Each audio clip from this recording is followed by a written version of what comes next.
tous, bonjour Charlotte. Bonjour Camille. Bienvenue dans le Master Mag présenté par les M1 en journalisme. Au sommaire aujourd'hui. Nous irons à la manif anticorruption avec Simon, la manifestation est le dimanche. Puis Justine vient nous présenter des étudiants qui se lancent dans leur start-up Break Time. Nous verrons ensuite l'importance des médecines douces avec Juliette, suivie d'une interview d'une naturopathe faite la semaine dernière. Et enfin, Alexandre va nous présenter un nouveau loisir qu'est le simulateur de vol. On va tout de suite passer à un reportage avec Simon qui lui est à la manifestation anticorruption ce dimanche pour rencontrer les personnes présentes. Suite aux affaires d'emploi fictif impliquant François Fillon et Marine Le Pen, plusieurs rassemblements pacifistes se sont organisés à travers la France. Nous sommes aujourd'hui à la place des Beaux-Arts de Lille. Pour un rassemblement, nous allons interviewer les gens pour savoir ce qu'ils en pensent et pourquoi ils sont là aujourd'hui.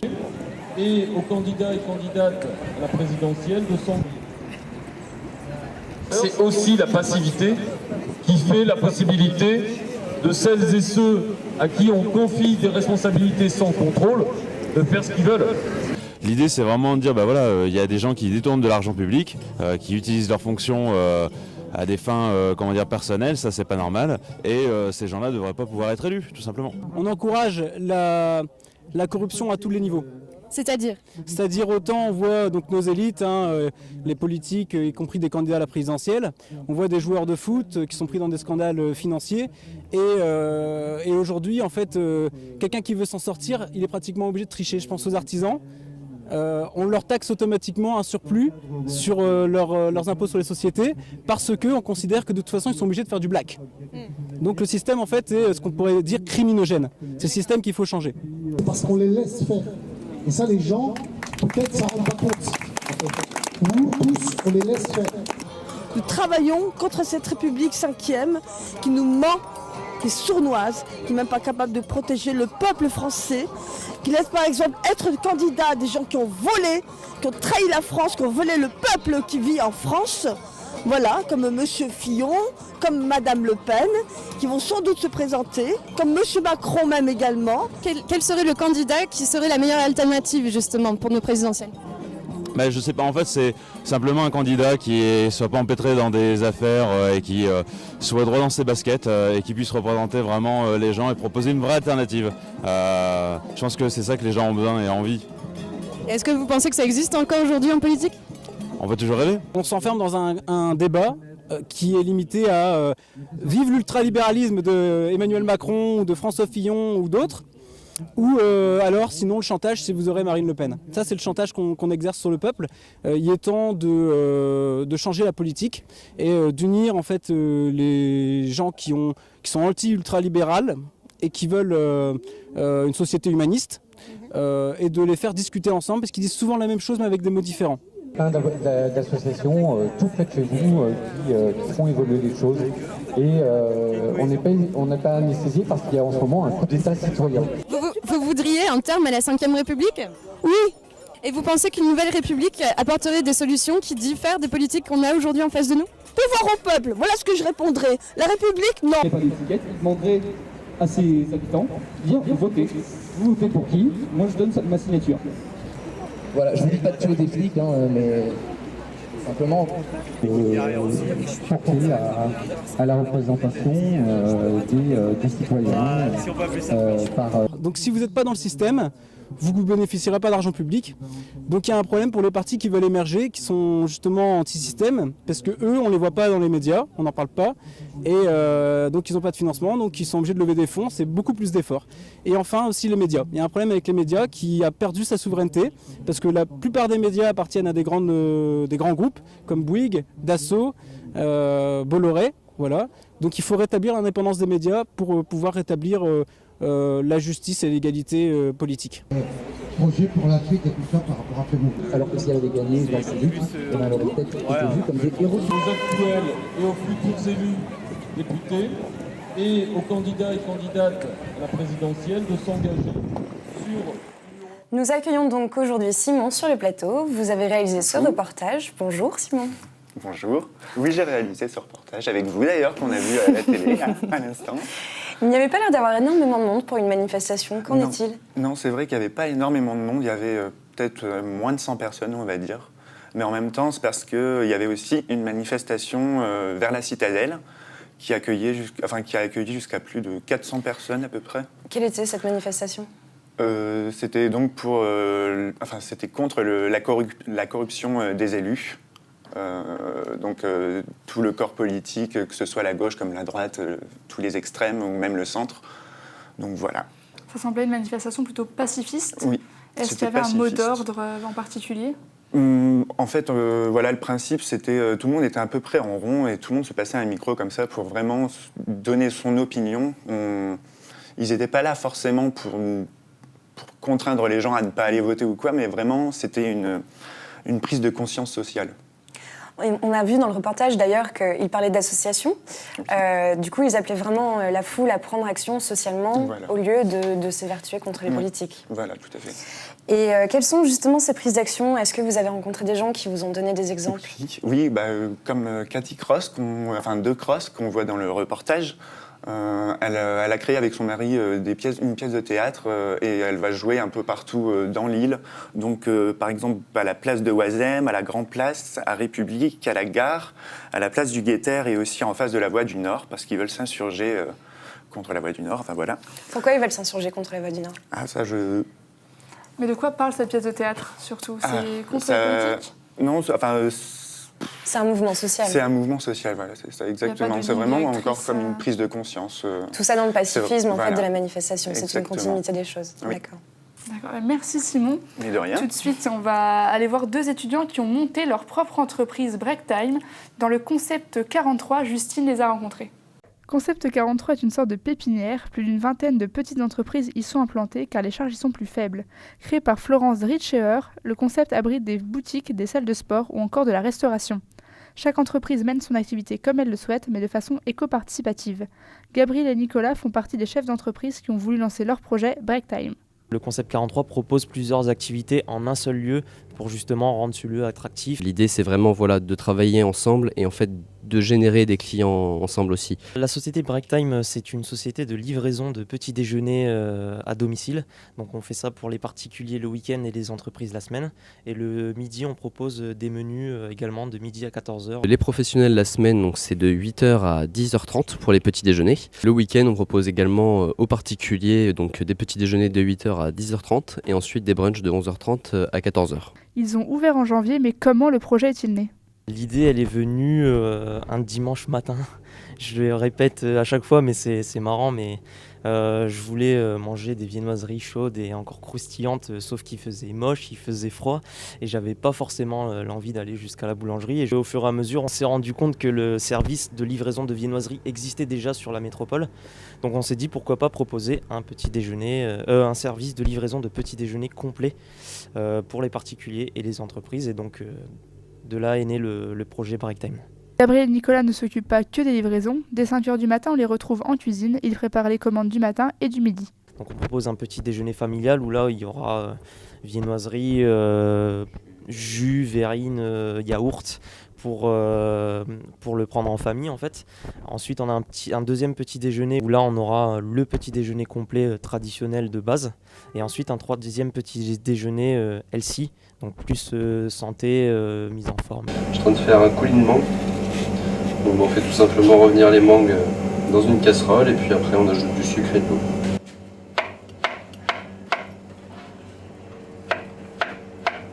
En fait, sur le petit déjeuner, donc en famille, on a 9,90. Sur le petit déjeuner qu'on appelle le break matinal, en fait, qui est un petit peu universel, on va dire, on a 12,50 € et 15 € sur le LC. Le tout livré dans des petites boîtes créées par Gabriel et Nicolas eux-mêmes. Sur les box là devant, vous voyez un peu le résumé de ce que représente notre société Break Time. C'est qu'on propose du 100% frais, du 100% artisanal, du 100% local et on travaille avec des emballages 100% recyclables. Tout est désormais prêt pour attendre les clients, mais quels sont les projets ? Une fois qu'on sera approuvé par nos clients, l'idée ça serait vraiment effectivement de s'étendre sur la zone de chalandise, donc d'aller vraiment sur toute la métropole et pouvoir éventuellement embaucher des gens et pouvoir faire des petits déjeuners peut-être un peu plus perfectionnés encore même si on le souhaite. Et également, si jamais on a des apprentis, par exemple, comme nous on l'a été, pouvoir transmettre notre savoir et puis partager notre passion. Nous accueillons sur notre plateau Justine. Bonjour Justine. Bonjour. Nous avons cru comprendre que c'était une jeune entreprise qui existe depuis fin janvier. Est-ce qu'elle a un projet d'expansion ? Alors oui, pour leur projet, ils en ont un peu parlé. Du coup, ce qu'ils aimeraient faire, c'est déjà étendre leur zone de chalandise. Pour l'instant, leur siège est à Marie-Lille et ils livrent à 5 km² autour. Et donc ils ne livrent pas encore sur l'île et l'île Navdas, c'est ce qu'ils aimeraient faire. Et ils aimeraient aussi employer des gens et recevoir des étudiants comme ils ont pu être apprentis avant. D'accord. Et les produits, d'où viennent-ils? Ils vont les chercher avec des partenariats chez les locaux? Oui, donc exactement, c'est des produits locaux en fait. Donc ils ont des partenariats avec 2 boulangeries. On a un artisan boulanger, donc c'est à Marc-en-Barœul, et c'est la boulangerie de Brice. Et ensuite, on a une autre boulangerie et qui est à Vambrechy, au Palais d'Or. Et donc, du coup, elle est labellisée Artisan d'Or. Cette entreprise fait partie d'une pépinière. Quel est le principe de cette pépinière? Alors, en fait, c'est un concept assez original puisqu'on peut parler un peu de mini-centre commercial. En fait, il y a des activités pour tout le monde. Comme il disait, il y a une boutique, il y a une salle de sport, il y a un centre de bien-être. Voilà, il y a un peu de tout. Il y a de la restauration du coup, et quand vous venez en famille, donc par exemple les parents vont faire du sport, ils vont faire de la danse ou la danse de couple par exemple, les enfants vont faire leur activité, après ils peuvent faire les magasins et venir tous ensemble déjeuner à break time. Du coup, c'est la journée sur place, ils font petit déjeuner, repas du midi. Exactement, le midi aussi, de midi à 14h et le matin. Et donc pour les particuliers, c'est le week-end exclusivement et la semaine, c'est pour les professionnels. D'accord, on fait un petit déjeuner d'entreprise le matin. Exactement. Exactement. Merci Justine. Merci Justine. Merci. Donc du coup, on va voir un autre reportage sur la médecine douce qui commence à entrer sur le marché des soins, une enquête avec Juliette.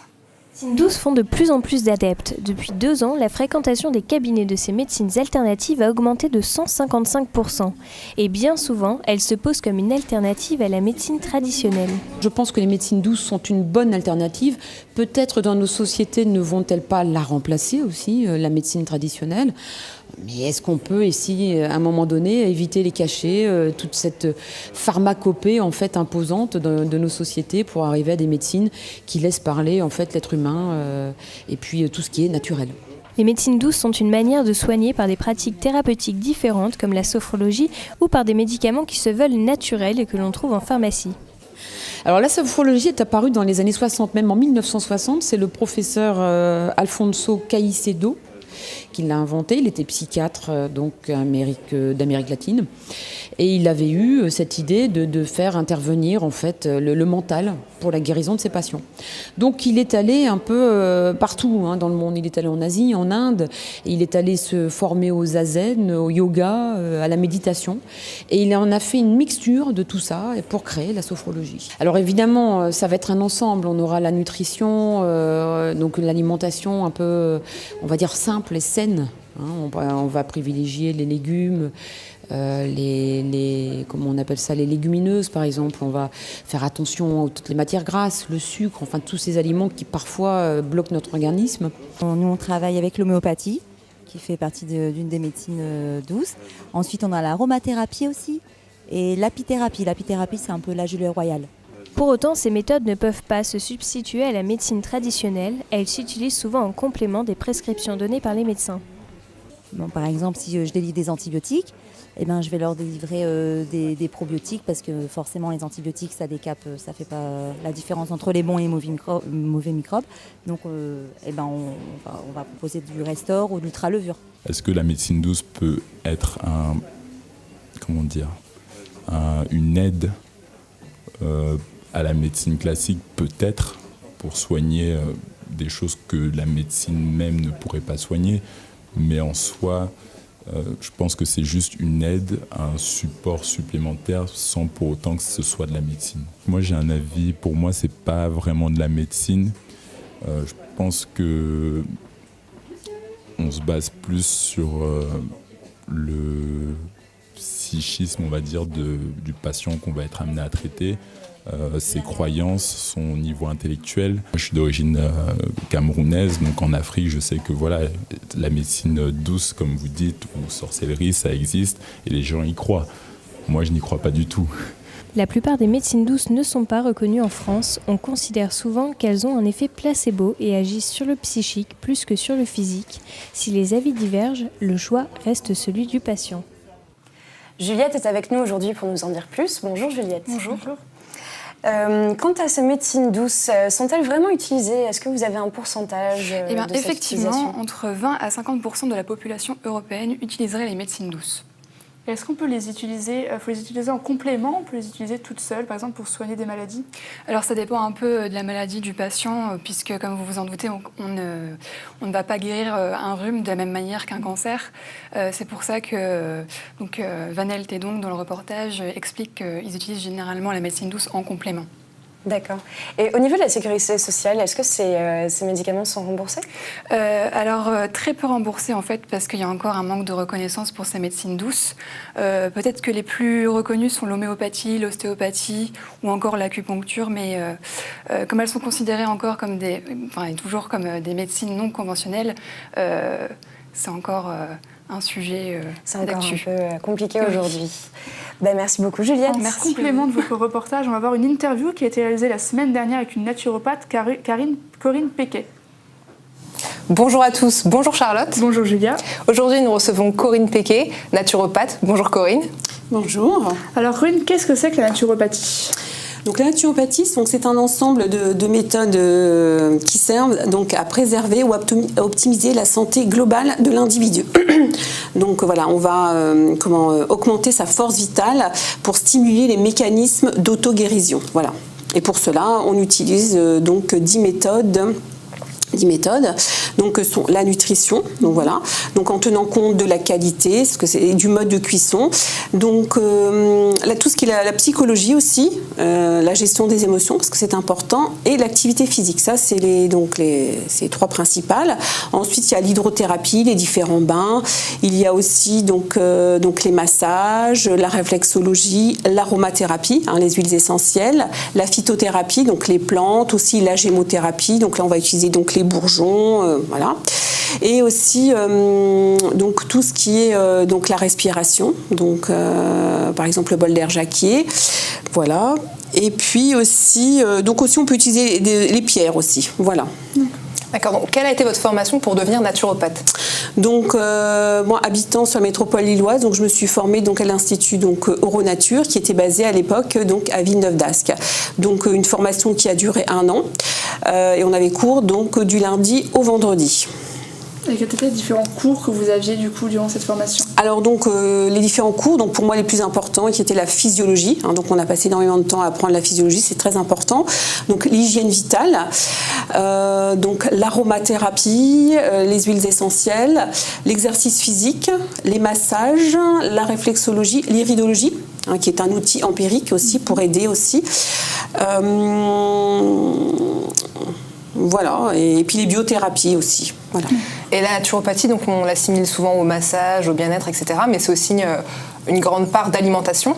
Oui. Est-ce que vous pouvez nous en parler un peu plus justement pour nos téléspectateurs? Donc en fait, nous, quand quelqu'un vient voir un naturopathe, l'entretien va durer, la consultation va durer au moins 1 heure, entre 1 heure et 1 heure et demie, parce qu'on va faire l'anamnèse, on va tenir compte de la personne dans sa globalité, donc on va tenir compte de ses antécédents familiaux, de son état du moment, parce que c'est important, et puis qui peut venir voir un naturopathe? Est-ce qu'il y a des raisons particulières ou... Alors donc c'est ouvert donc à tout le monde. Par exemple, ça peut être par exemple parce que quelqu'un en a assez de prendre des médicaments, donc il veut quelque chose de plus naturel. Des gens qui veulent continuer à être en bonne santé, à préserver leur santé, puisque c'est quand même la naturopathie, c'est surtout à titre préventif quand même. Bon, on a beaucoup de gens qui viennent de nous voir à titre curatif. Ça peut être aussi au moment de l'adolescence, pour les problèmes d'acné, une femme enceinte, les problèmes de la ménopause. Donc voilà, donc un départ à la retraite aussi, des changements dans la vie aussi. Donc voilà. Donc la naturopathie, on parle donc de médecine douce, mais il faut savoir que ce n'est pas un traitement qu'on peut prendre tout seul. Il faut bien sûr l'accompagner d'autres choses. On ne peut pas se soigner seulement avec la naturopathie. Ça dépend, parce que la naturopathie, c'est pas... en fait, c'est des conseils de bon sens. Tout simplement, ça peut être des conseils alimentaires, parce que des conseils alimentaires, parce que quelqu'un donc se nourrit mal, par rapport aussi où on peut réguler les problèmes de sommeil aussi par rapport à l'activité physique, et puis et donc aussi on peut donner aussi des compléments alimentaires, mais ça vient vraiment après en fait. Et l'alimentation, on tient aussi compte de la qualité de l'aliment, de la qualité, comment il est cuit et comment il est mangé et à quelle heure il est pris. Ça, nous, on tient compte de tout ça. Et surtout, on maintient toujours le plaisir et on n'impose rien. On accompagne la personne dans le sens où donc on fait un bilan alimentaire pendant la consultation. Et donc c'est une négociation entre donc le consultant et le naturopathe, voilà, par rapport à ce que la personne est prête à modifier ou pas, et ça va se faire progressivement. Mais on n'impose jamais rien, on est dans l'accompagnement, à l'écoute, avec bienveillance. Voilà. Et du coup, qu'est-ce qui vous a poussé, vous, à vouloir devenir naturopathe ? Parce que moi j'avais des problèmes de santé qui m'empêchaient pas de travailler au quotidien, et n'empêche qui était comme un petit peu gênant, et petit à petit donc j'ai lu, j'ai assisté à des conférences, à différents ateliers, et puis je me suis mis au sans gluten et j'ai arrêté les produits laitiers, et ça m'a bien changé ma vie. Voilà, ça a réglé mes soucis. Et est-ce que vous avez une dernière information concernant la naturopathie à nous dire ? Malheureusement, la naturopathie n'est pas reconnue aujourd'hui, mais il n'empêche que, je veux dire, il ne faut pas hésiter à l'en voir un si on n'est pas satisfait de ce qu'on a aujourd'hui, si on veut aller mieux, donc à l'aide de moyens naturels et en ayant des conseils de bon sens. Et puis il faut savoir que maintenant, la Sécurité sociale ne reconnaît pas, puisque la naturopathie n'est pas reconnue, mais certaines mutuelles remboursent les consultations de naturopathie. D'accord. Merci beaucoup Corinne pour toutes ces informations. Merci beaucoup Julia. Oui, merci à toi. De retour sur le plateau, nous accueillons Alexandre. Bonjour Alexandre. Bonjour. Tu vas nous faire partir en simulation aérienne, c'est bien ça ? En effet. Je vous propose de regarder le reportage et on se retrouve juste après pour plus d'informations. Please proceed to gate number 5 for immediate boarding. Nous allons bientôt décoller. La tablette doit être rangée et votre dossier redressé. In preparation for takeoff, please make sure your tray table is stowed and secure, and that your seat back is in the upright position. Ici, c'est un simulateur de vol accessible au grand public. On va s'essayer pendant quelques heures au même métier que les pilotes de ligne, et on va enfin pouvoir avoir la possibilité de piloter un avion de ligne comme un Airbus A320 et refaire des scènes inédites et visiter l'ensemble des aéroports au monde ici en France. Situé à Lille, Aviasim est un simulateur de vol qui offre la possibilité aux clients de s'essayer au métier de pilote le temps d'une heure. Au-delà du loisir, quelle est l'utilité du simulateur ? La simulation, elle est bien quand elle permet à des gens d'accéder à des domaines ou accéder à des actions sans avoir à passer par la case longue et financière où il faut effectivement beaucoup de temps et beaucoup d'argent. Si on ne simulait pas les avions aujourd'hui, on entraînerait les pilotes dans des vrais avions. Du coup, on augmenterait le risque de crash et du coup, on augmenterait potentiellement le risque d'accident et de pertes humaines. Sait-il tout reproduire, même les crashs ? Parce que la machine est capable de se crasher, enfin elle est capable de reproduire les effets et les causes d'un crash. La seule chose, c'est qu'un crash, même en simulateur, ça reste traumatisant pour des gens qui auraient peur en avion.